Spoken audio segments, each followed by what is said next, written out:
As lawmakers in Washington aim to restrict guns, here in Texas, the opposite plan. We take an in-depth look at some of the proposals working their way through the Capitol.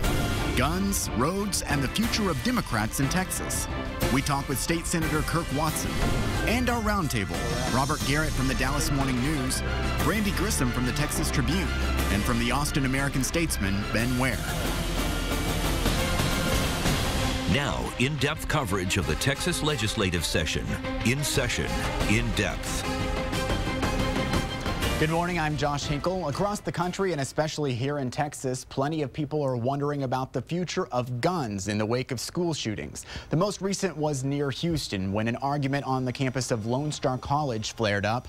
Two men opened fire on each other, injuring a nearby maintenance worker. Democrats in Washington say because of shootings like that and the one at a school in Connecticut, something must be done to restrict the number of guns out there. That's not sitting well with some Texas leaders. Lieutenant Governor David Dewhurst put a petition on his website telling the Obama administration to leave our guns alone. The petition says the president wants to turn his, quote, radical anti-Second Amendment rhetoric into law. Already, several Texas lawmakers are trying to find ways to expand gun rights as federal leaders try to regulate them. The Firearms Protection Act would make it a felony for local or state officers to enforce federal rules. There's also renewed talk about allowing students on college campuses to carry guns. Another bill would allow Texans to publicly carry handguns in the open. It came the same day Democrats in Washington filed a bill to outlaw assault rifles. A House freshman is pushing the Protection of Texas Children Act.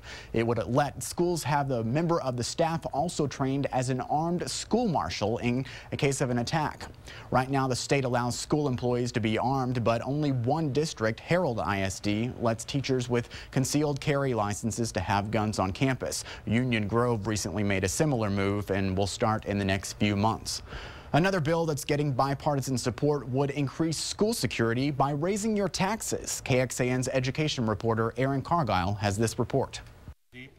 A big announcement from the state capitol Tuesday. These three lawmakers are calling it the first big step to better school security. We believe that this is a Texas solution that'll save lives without sacrificing our freedoms or trampling on our Second Amendment rights. Two Republicans, Senator Tommy Williams and State Representative Dan Huberty, have teamed up with Democratic Senator John Whitmire to write the Texas School District Security Act. It would allow school districts to decide on a new funding source by creating an additional sales or property tax to spend solely on enhancing school security in grades K through 12, which could include adding more peace officers on campuses. The bill, still being drafted, would require districts to spell out a security plan and the cost to the community and revisit the plan every 5 years. Well, it's transparent, it's got some flexibility built in, and more importantly, it's going to allow those stakeholders who know best what their community supports to initiate it. Barbara Beto, a mother of 3 children in Round Rock schools and a member of Texas PTA, likes what she's heard so far. I think it's better than a one-size-fits-all plan that they would mandate and underfund and would be ineffective. But Hutto ISD is one of several districts who would likely not be able to take advantage of the bill if it becomes law. Their property tax rate is maxed out. A district spokesperson told KXAN News even if it wasn't, they likely would not want to put more of a burden on taxpayers. That was Aaron Cargile reporting. Gun control will be a major topic at an event tomorrow. The LBJ Presidential Library's Future Forum will tackle the issue with a look at how to balance regulations and protect the Second Amendment. The panel includes Democratic State Representative Eddie Rodriguez of Austin and Pflugerville Superintendent Charles Dupree. It's Monday night at 6:30 on the 10th floor atrium of the library. Another big debate at the state capitol continues this week: how to fund public education. Senators on the Finance Committee must consider whether to roll back more than $5 billion in school cuts. Houston Republican Dan Patrick chairs the Senate Committee on Education. He says the state needs sweeping reforms, but not extra funding. And it's going to be a major package of change for our schools to give parents and schools more empowerment and flexibility.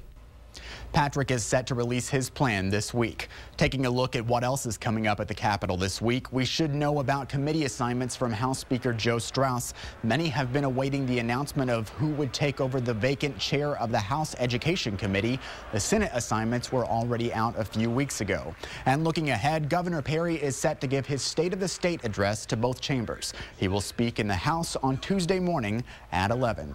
Straight ahead, building the roads we use every day. I sat down with Senator Kirk Watson about the future of infrastructure in Texas and the future of Democrats in the state when In Session In Depth returns.